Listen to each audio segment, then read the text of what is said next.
안녕하세요. 형광펜 성경과 함께하는 성경 공부, 오늘은 이사야 62장입니다.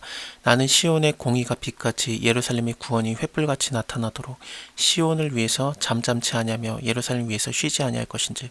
지금 내가 그렇게 하겠다라는 그 주체가 누구인지 좀 생각을 해봐야 됩니다. 일단은 만약에 이사야 자체라면은 이사야가 나는 시온의 공의가 빛같이 예루살렘의 구원이 횃불같이 나타나도록 시온을 위해서 잠잠치 아니하겠다. 그리고 예루살렘 위해서 쉬지 아니할 것이다. 기도하겠다라는 느낌이 있죠. 쉬지 않고 기도하는 거. 사무엘도 그런 식으로 표현을 했었고, 내가 그 기도하는 것을 쉬는 죄를 짓지 않겠다라고 말했었지 않습니까? 굉장히 연상이 되고, 또는 또 하나님의 선지자로서 열심히 하나님의 말씀을 전하겠다라는 느낌도 있는데, 그것뿐만 아니라 예수님까지도 연결을 지을 수 있어요. 그래서 예수님 스스로가, 그러니까 오시는 메시아께서 나는 시온의 공의가 빛같이 예루살렘의 구원이 횃불같이 나타나도록 시온을 위해서 잠잠치 아니하며 예루살렘 위해서 쉬지 아니할 것이다. 하나님께서는 쉬지도 않는다, 곤비치 아니한다, 그런 것들을 이사야서를 통해서 우리가 봤었죠. 그래서 하나님은 주무시지도 않고 쉬지도 않거든요.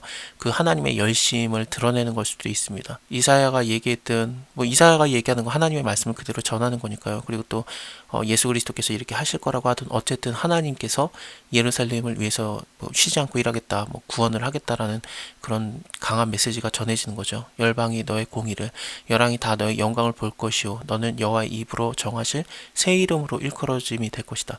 이 새 이름을 받는다라는 것은 마치 아브라함이 아브라함이라는 이름을 받았을 때 이름만 받고 끝난 게 아니지 않습니까?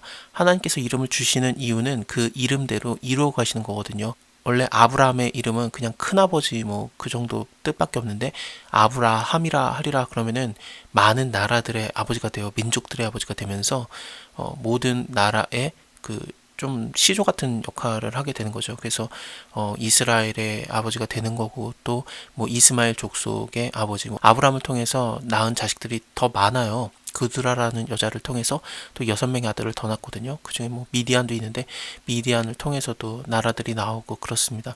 그래서 정말 열방의 아버지가 돼요. 그래서 하나님께서 이름을 주면은 그걸로 끝나는 게 아니라 반드시 이루어 가십니다. 마치 빛이 있으라 하셨던 것처럼 빛이라는 이름을 주고 빛을 만드시고 창조하시고, 또 그것을 지금까지도 그 빛을 다스리며 지키고 있지 않습니까? 태양에 관해서 예를 들면 생각을 하면, 넷째 날에 태양을 만드시니까 그 태양에게도 이름을 주시고 만드신 거예요. 해와 달과 별이 있으라 그러면서 그 태양이 지금도 하늘을 이제 오가는 거, 물론 지구가 공전하는 거다, 자전하는 거다, 이런 식으로 태양을 중심으로 도는 거다, 이렇게 얘기를 하지만, 하나님께서 우리의 시각으로 이렇게 말하신 거거든요. 사람들의 시각으로 볼 땐 해가 하늘을 지나가는 것 같이 보이니까, 시편 19편을 보면은 하나님께서 해를 위해서 장막을 베푸셨다. 그래서 달리기를 기뻐하는 장사 같아서 하늘이 끝에서 저 끝까지 운행하며 온기에서 피하여 숨은 자가 없다.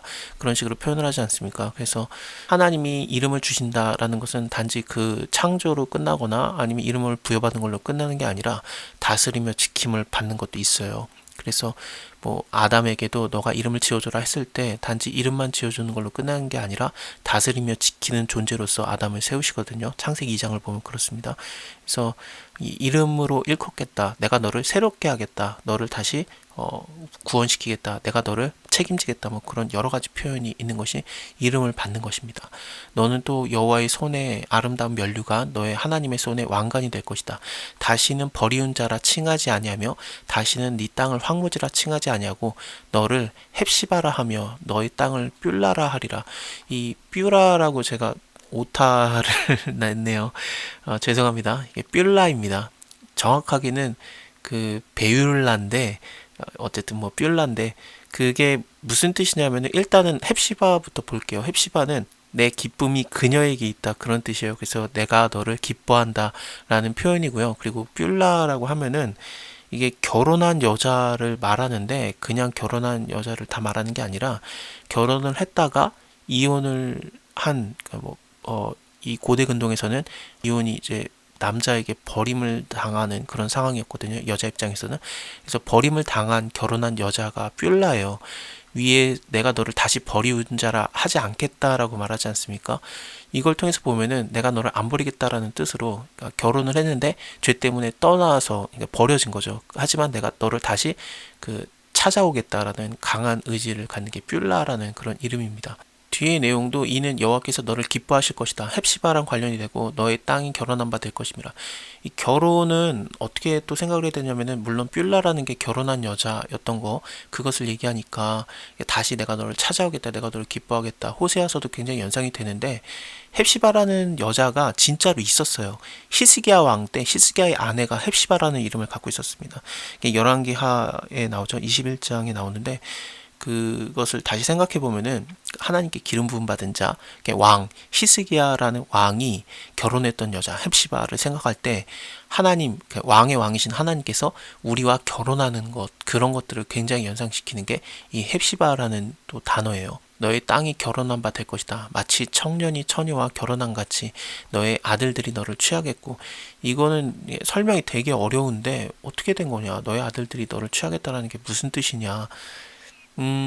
이것을 취하다라는 것을 속해 있다, 뭐 거하다, 뭐 그런 것도 돼요. 그래서 너의 아들들은 너에게 속해 있다, 너에게 거하고 있다.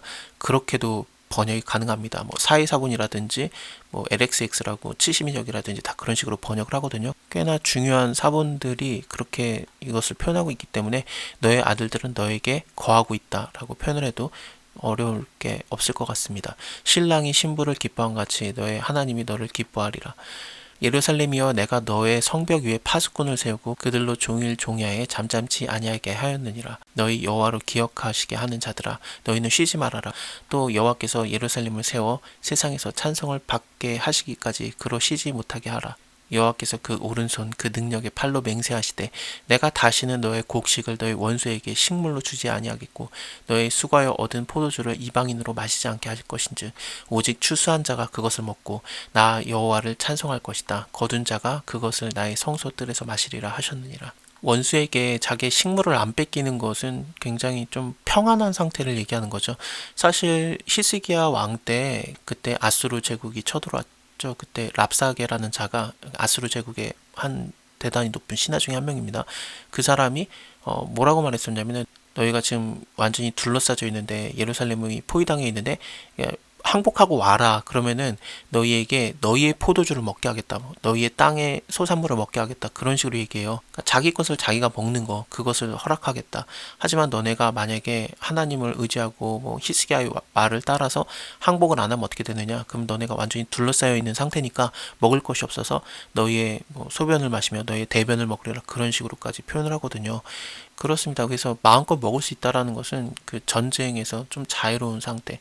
물론 랍사이가 말한 거는 항복하면 그렇게 해주겠다라는 거였지만 어쨌든 이제 전쟁이 끝나서 포위당하는 게 없는 상태 같은 것을 내 소산물을 내가 먹을 수 있는 그 상황이 대단한 복인 거예요. 성문으로 나아가라 나아가라 백성의 길을 예비하라 대로를 수축하고 수축하라 돌을 제하라 만민을 위해서 길을 들어라 여호와께서 땅끝까지 반포하시되 너희는 딸 시온에게 이르라 보라 너의 구원이 임하느니라 보라 상급이 그에게 있고 보응이 그 앞에 있느니라 하셨느니라.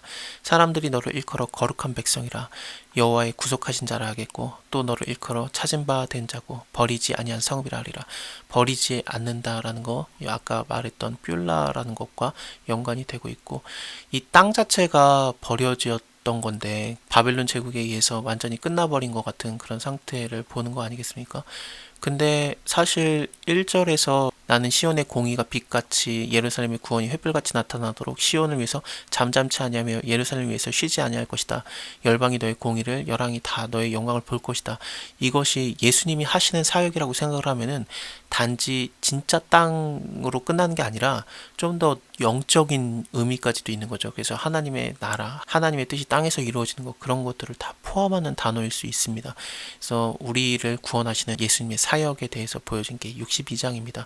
자, 오늘 여기까지 보고요. 다음에 63장에서 용사로서 오시는 예수님의 모습, 왕의 모습 그거에 대해서 같이 보겠습니다. 감사합니다. 다음에 뵐게요.